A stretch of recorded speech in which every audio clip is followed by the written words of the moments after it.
Howdy, it's Cowboy Ray Rogers, CRR News and Clues. We've got Wendy Hardnack of Hardnack Farms and Mrs. Hardnack Farms, and Doug Thompson of Uncommon News 777. And Doug's going to give us some information on historical and biblical viewpoints of, uh, locust swarms.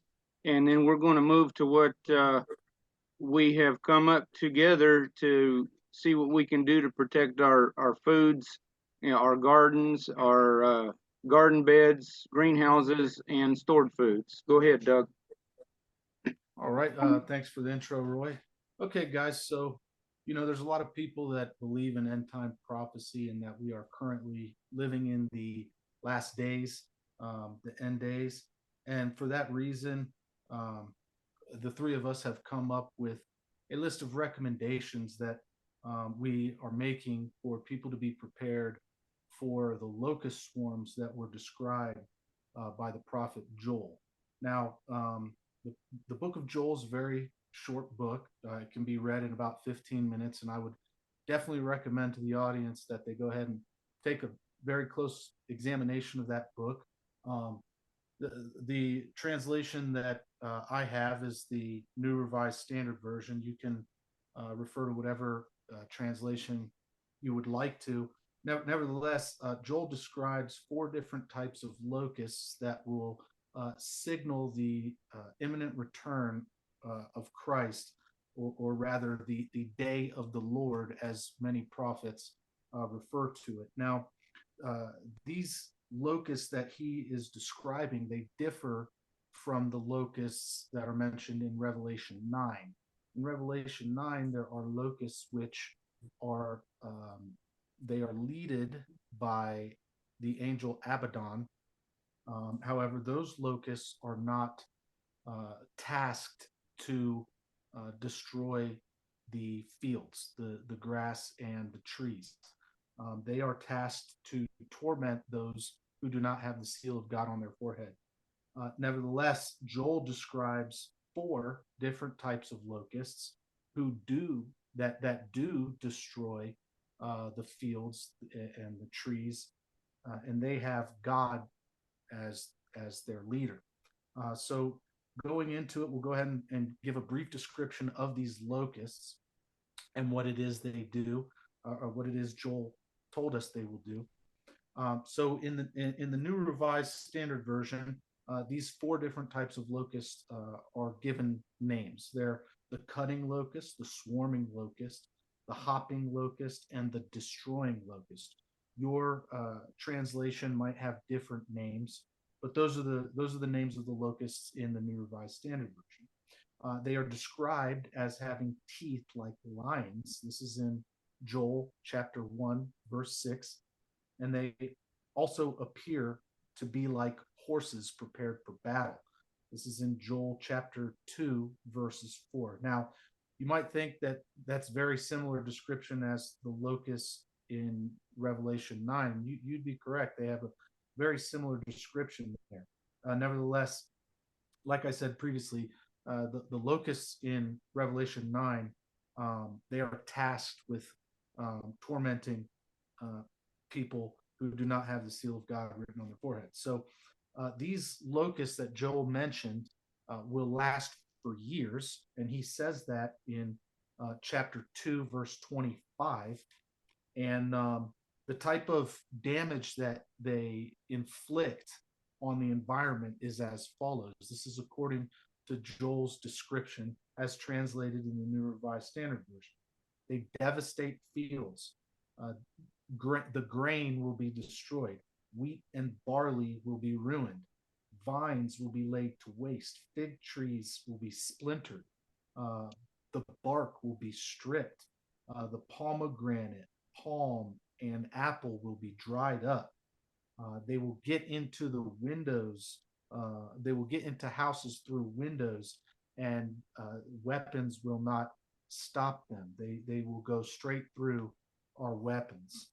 So, with that explanation, I think it is very important for us to at least talk about some ways that we can mitigate the damage to our crops and rather to prepare for this event to happen. Because, you know, whether you believe in prophecy or not, locust swarms do happen. They're very commonplace, and it does appear as though they are getting out of hand. And Afghanistan is dealing with it right now. And just a few years ago, in Africa, they had very serious locust swarms. So the recommendations that we're going to go ahead and make, uh, you know, will be relevant, um, whether or not the locusts that um, we see anytime soon are the ones that Joel is referring to.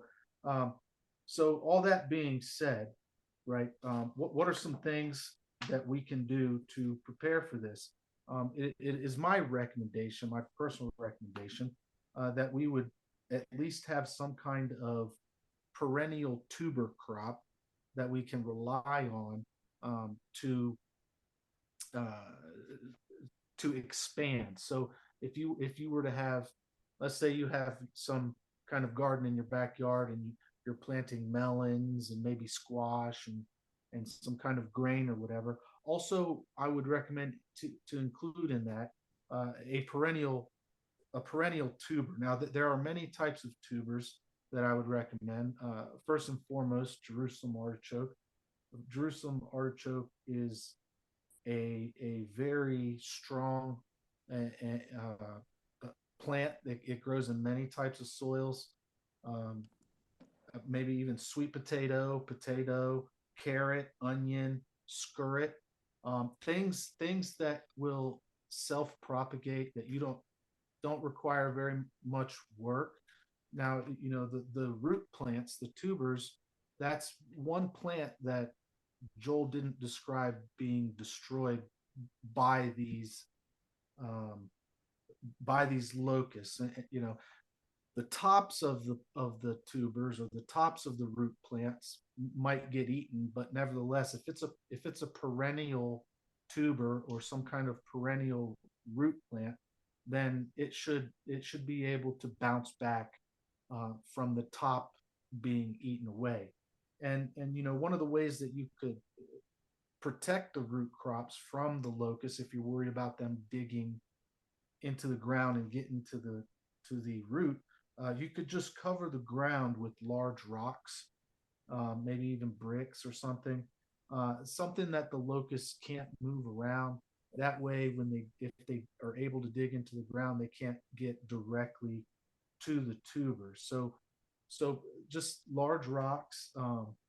And while you're at it, you might as well set out some kind of net or trap so that you can catch some of these locusts and potentially feed them to your birds. If you have chickens or guinea fowl or quail or something, perhaps you can catch some of these as they're going through your area and then feed them to your birds. I'd recommend maybe think about grinding them up, turning them into a powder and drying them out. That way, the material, uh, they'll last longer. You'll be able to preserve it and at least get some eggs out of the locust, because they will devastate everything for the most part. And I want to read this one quick um, excerpt from Joel chapter 1 verse 4, just so you can kind of get an idea of the type of damage that they do.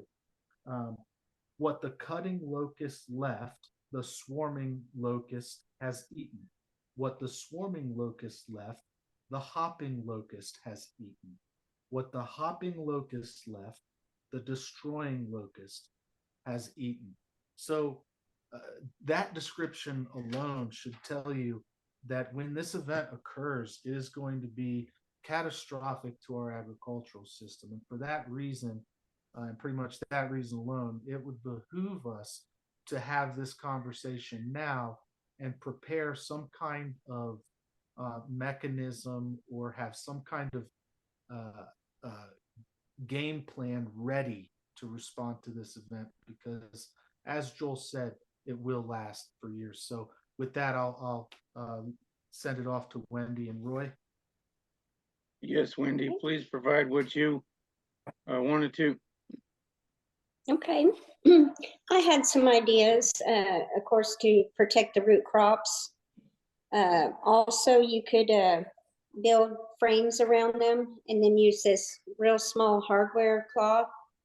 You could probably use this around all kinds of crops. You know, if you secured this very well, this is a very small, I believe it's 1/8 inch hardware cloth. It's strong, it's sturdy. Also, you can take and build some cold frames. And what I would suggest is either doing the cold frame, what'll go in the ground will be bricks, or you could use cinder blocks, or you could even use this concrete board that I have got, just to kind of show you an estimate of what this is. It is a really thick concrete board, and you could build a cold frame out of this and use the polycarbonate on the top, and then make sure you secure it to the board where you can open it and close it. And if you open it to let the air flow, I would suggest that you put this hardware cloth over the top to where the bugs can't get in. So no matter what, your crops would be secure.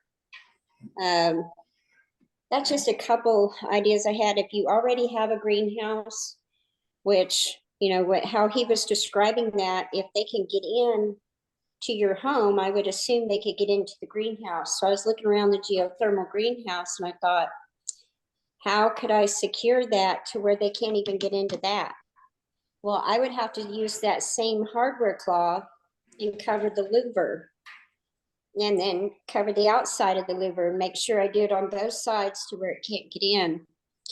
I would also have to bring the soil up around a little bit more around the geothermal greenhouse and probably build a front room onto it so at least you could get in and then go through another door, trying to keep them out. I was just kind of thinking of some ideas, but I will come up with some more in the future, but that was just a few things that I thought of that could protect your crops, at least grow lettuces and beets and carrots and rutabagas, and probably could grow some cucumbers. If you built a deep enough cold frame, you could trellis some in there or let them grow on the ground and just make sure you know, protect them. But even when you go to open them to harvest, you have to deal with those locusts. So anyway, Roy, what are some ideas that you might have?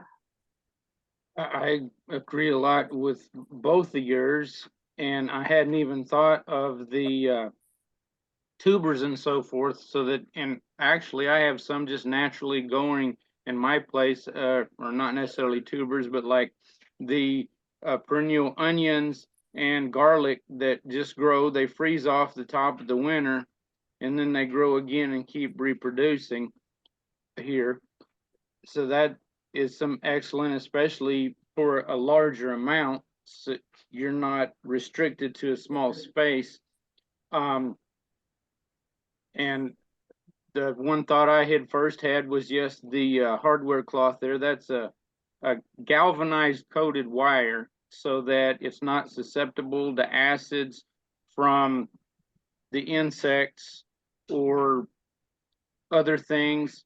It's more durable than like a screen. A screen would keep out pretty much all insects, but then it wouldn't allow in your honeybees and your ladybugs and so forth that are beneficial to the plants.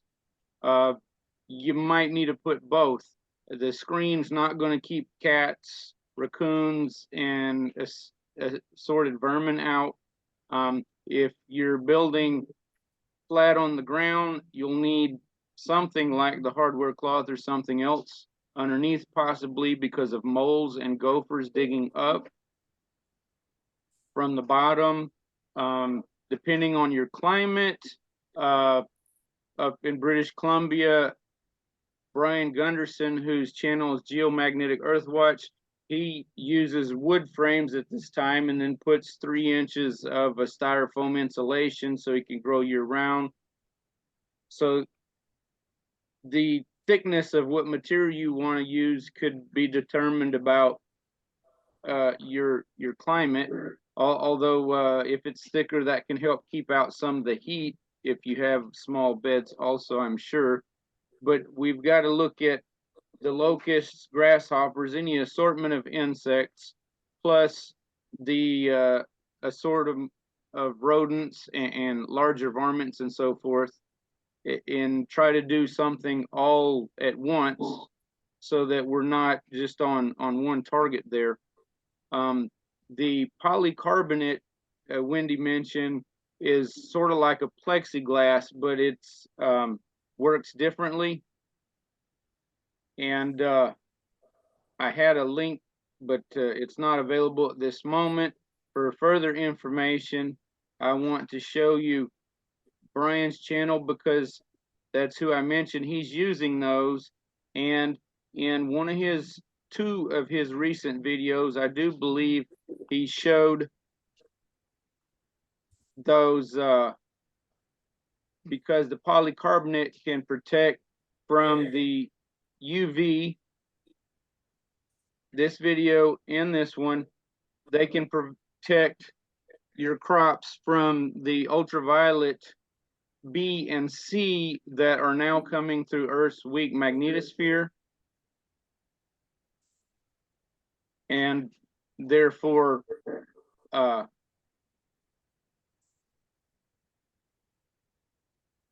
affecting the plants not only like a sunburn, but actually affecting the genetic makeup of the plants and the produce of them.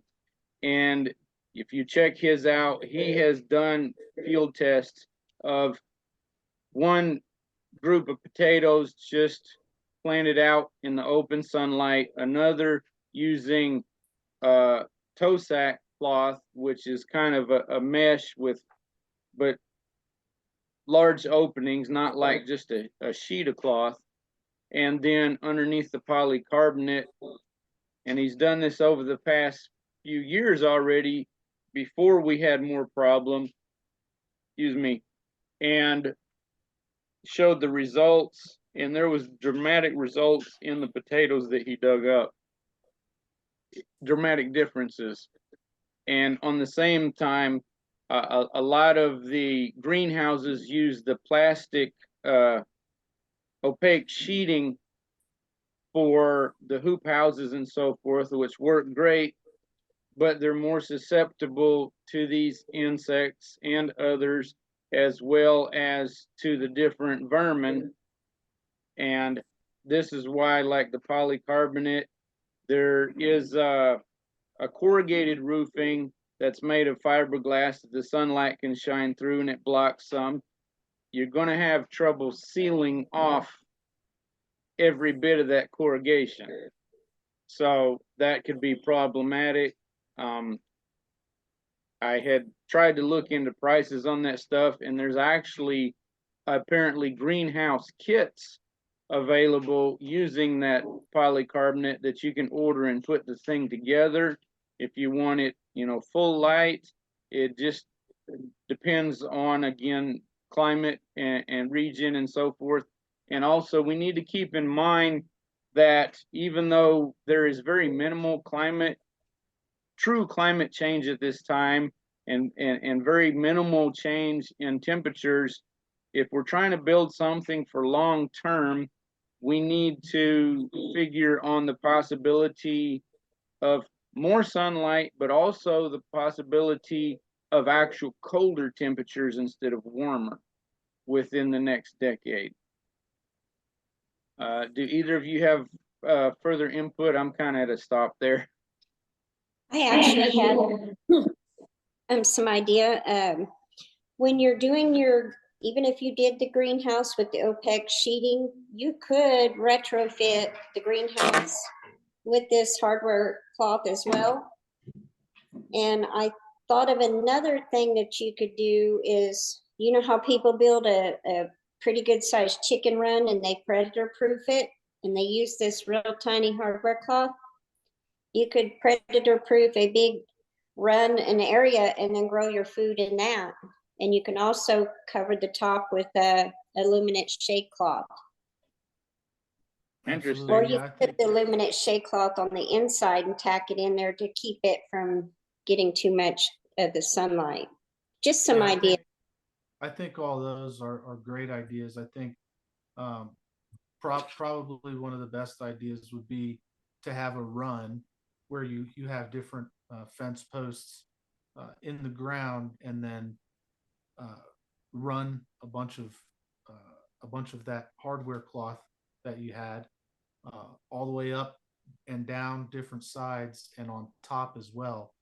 You could even run little rafters across each post to give the hardware cloth some rigidity over the roof.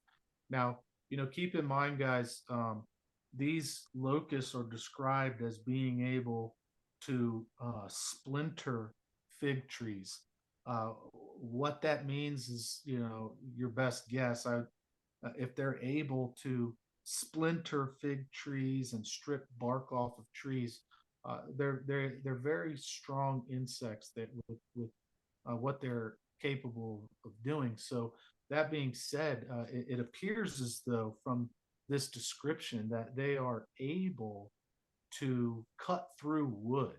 And if that's the case, then it would explain them being able to get through the windows, maybe not the glass window itself, but the window frame. Window frames are made out of pine wood, very soft wood. And so if they're able to split or splinter fig trees, then that would explain them being able to get through the windows. And that being said, the recommendations that Wendy and Roy gave to you regarding the plexiglass or the fiber cloth or even the concrete board, those are very good recommendations, because those are harder things for insects to chew through, and that hardware cloth is going to be like a quarter inch, so they can't crawl through it. But nevertheless, if you build some kind of greenhouse with it, then the sunlight will still be in. Nevertheless, Roy mentioned the possibility of increased UVB and C radiation, hence the reason he recommended the plexiglass. And Polycarbonate. or polycarbonate, my mistake there.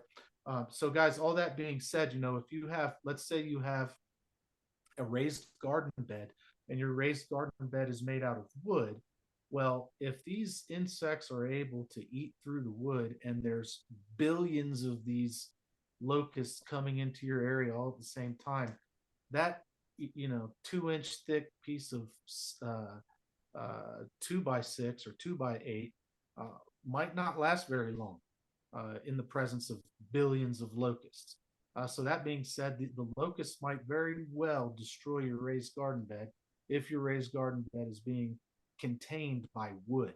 So that being said, if you do see these locusts on the way to your town or on the way to your area, it might be a good idea to reinforce the wood with something like bricks or cinder blocks, or have some way to reinforce your raised garden beds that these locusts cannot potentially eat through. And that's why I would recommend rocks or cinder blocks or bricks or maybe even just piles of dirt up against the sides of them to keep it contained.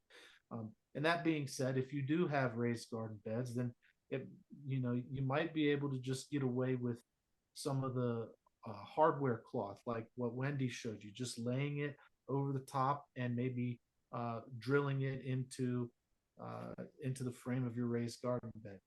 That's what I use. I use raised garden beds. Hence the reason why I'm speaking about raised garden beds a lot right now, because those are the types of things that I will be doing. I will be placing large rocks on the soil of my raised garden beds. I will be, if the locusts come to my area, I will be clipping all of the green matter above the root crops and bringing it inside for my animals. I'll be bringing some of my birds inside when that happens, and they will be living off of the the feed that I have for them set aside, and I'll be able to use the sweet potato greens and preserve them for myself and my family.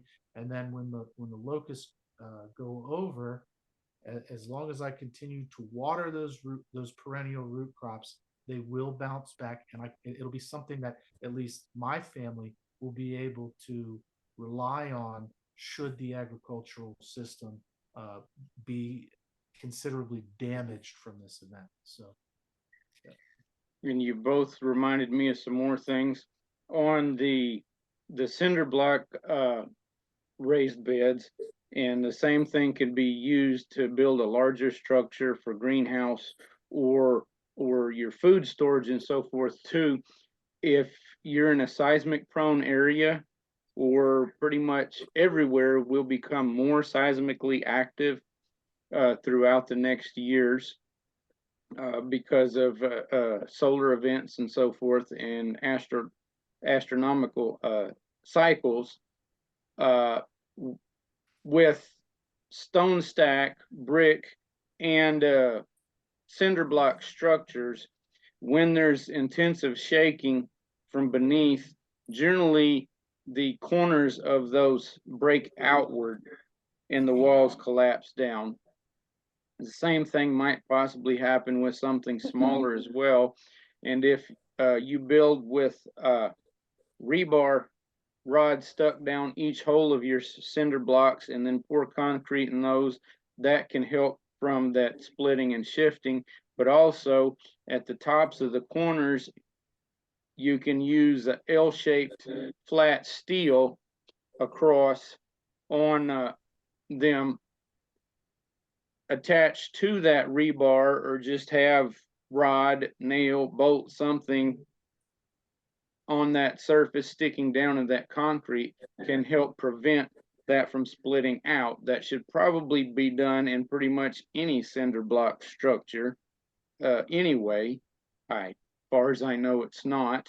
I would attempt to do that if I were able to build something like that.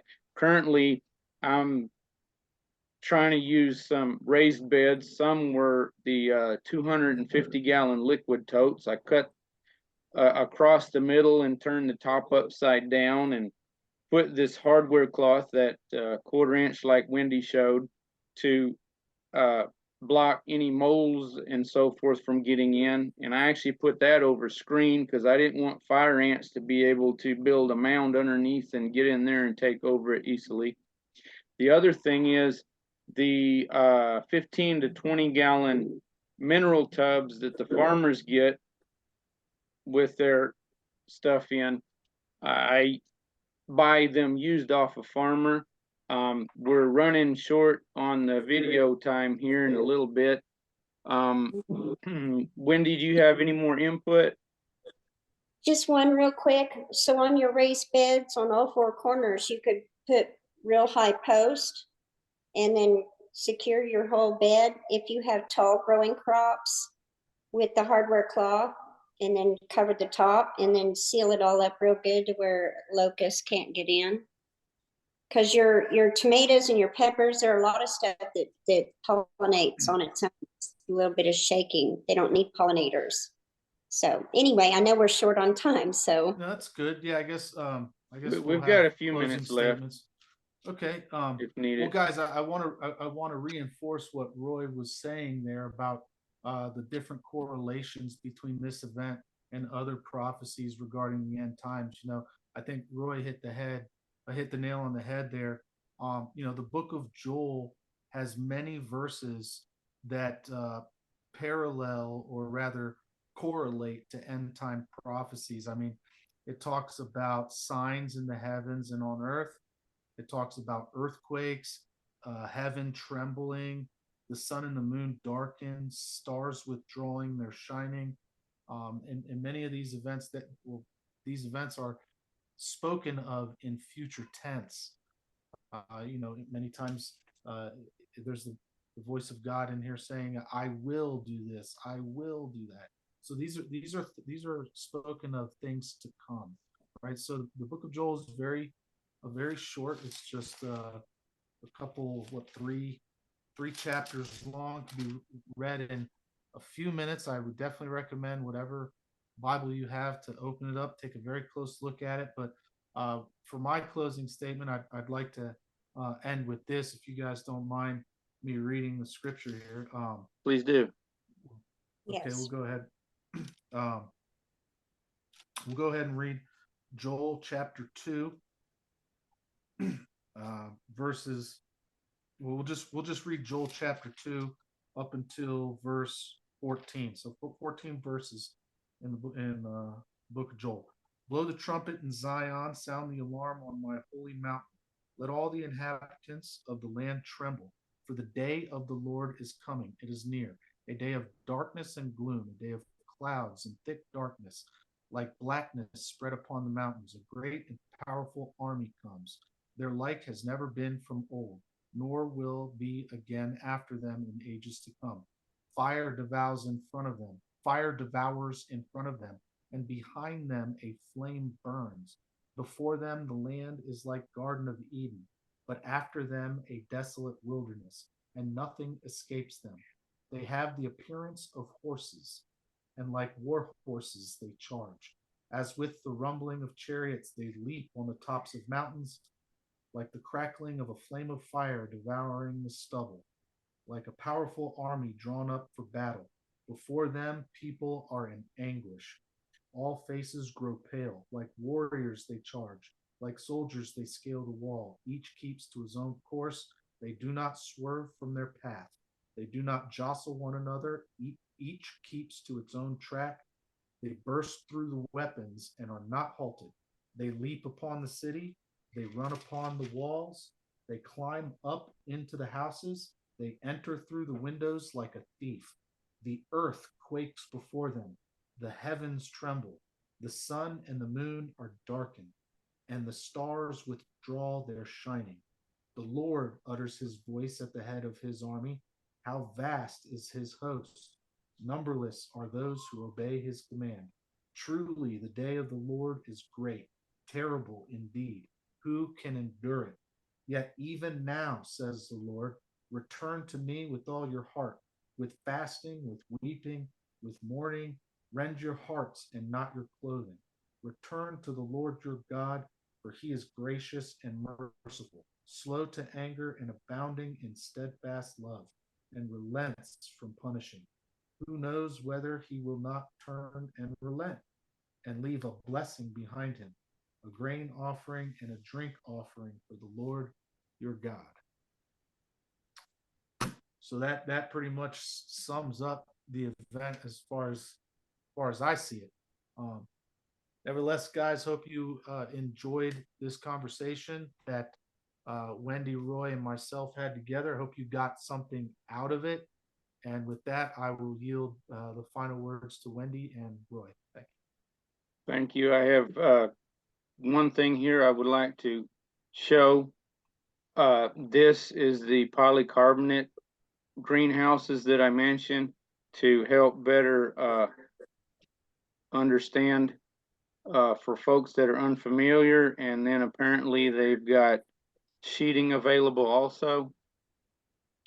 And on my channel, I have now a locust playlist, and there's an excellent research video in the beginning of that, and I will attempt to send that to the two of you if you want to put it in your video descriptions or anything as well, so that you can use that also. The locusts, the description throughout the Bible may be describing different stages, because the locusts start brown and then they go into a metamorphosis and turn green, and that's when they go into their mating and so forth, and they will start mating when the weather and so forth is right, and to where then they can go into swarms and be carried by the winds to areas that are wet already or where rain's going to occur. by the jet stream and so forth. And that's why I say just we'll provide that video for further reference to get an understanding of them more so. And then I believe the one last thought done flew out of my mind like a swarm of locusts. So, what else you got, Wendy? That is it for tonight. I figured with all that we come up with, that could give some good ideas, and we can always do this again if we come up with other ideas as well. And I'm sure people will chime in and give us ideas what they think too. So Oh, that's a good thing. absolutely. Yeah. Yeah, absolutely. Please leave your best ideas in the comments below, and we'll do our best to respond to you. Hey guys, thanks for watching. Thanks for listening. Check out all the links in the description box. Check out Roy's playlists and whatever links that Wendy has in her description. Thanks for watching, guys. Thanks for listening. And as always, don't forget, help out your neighbors. Bye. Yep. God bless All right. you all. Take care.